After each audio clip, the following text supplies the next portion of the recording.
You seem to be limping today. What happened? Oh, I was playing with some friends and tripped and fell into a hole. Oh no, that sounds painful. Did you sprain your ankle? Well, I'm not sure. It's all wrapped up, and it hurts a little bit. Well, I certainly hope that you'll feel better soon.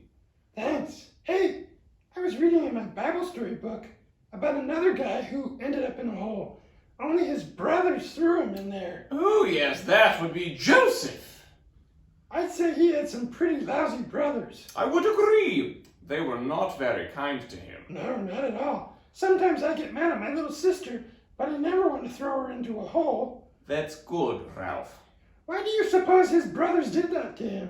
Well, they were jealous of him because he was his father's favorite son.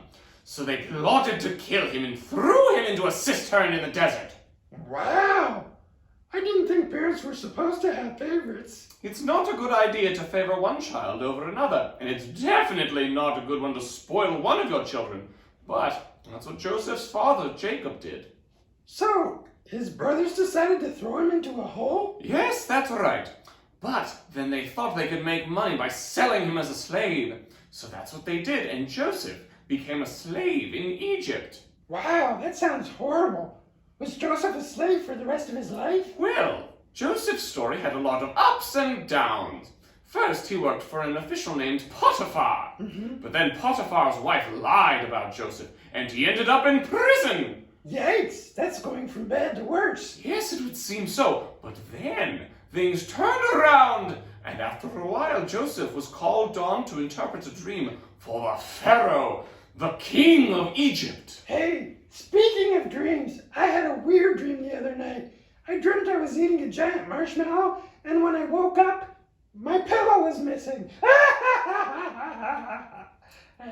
Quite amusing, Ralph.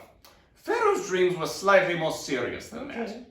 One was about 7 skinny cows eating 7 fat cows. Yuck, that sounds kind of gross. What did it mean? It meant that Egypt was going to have 7 years of great harvest with plenty of crops, followed by 7 years of famine.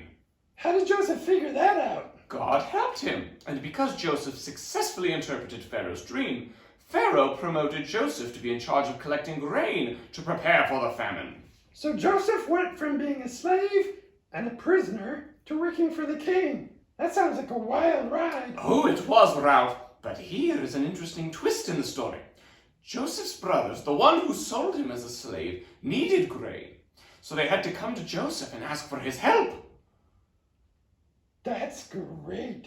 Did he tell them to take a hike? To put an egg in their shoe and beat it? Well, at first they didn't recognize him. So he played some pranks on them that you can read about in Genesis 42 through 44. But finally, he took care of them and sold them the grain they needed. Man, he was a lot nicer than I would have been. That's because Joseph felt that God was in control of his life. Even the difficult things that happened to him worked out for good. In fact, at the end of the book, his brothers come to him and ask for his forgiveness and for mercy, and Joseph said to them, "You intended to harm me, but God intended it for good to accomplish what is now being done, the saving of many lives. So don't be afraid. I will provide for you and your children." And he reassured them and spoke kindly to them. That was nice of Joseph, after all the rotten things his brothers had done to him. Yes, it was. But Joseph knew that God used him to help people during the famine. So when we get into difficult circumstances, it's important for us to try to see how God is working in them. You mean like what's going on now with the virus? Exactly, Ralph. God can use it for our good. Thanks, Hootie. That's a good lesson. You're welcome, Ralph. And try not to fall in any more holes. Good safety tip. Thanks, Hootie. Bye, everybody.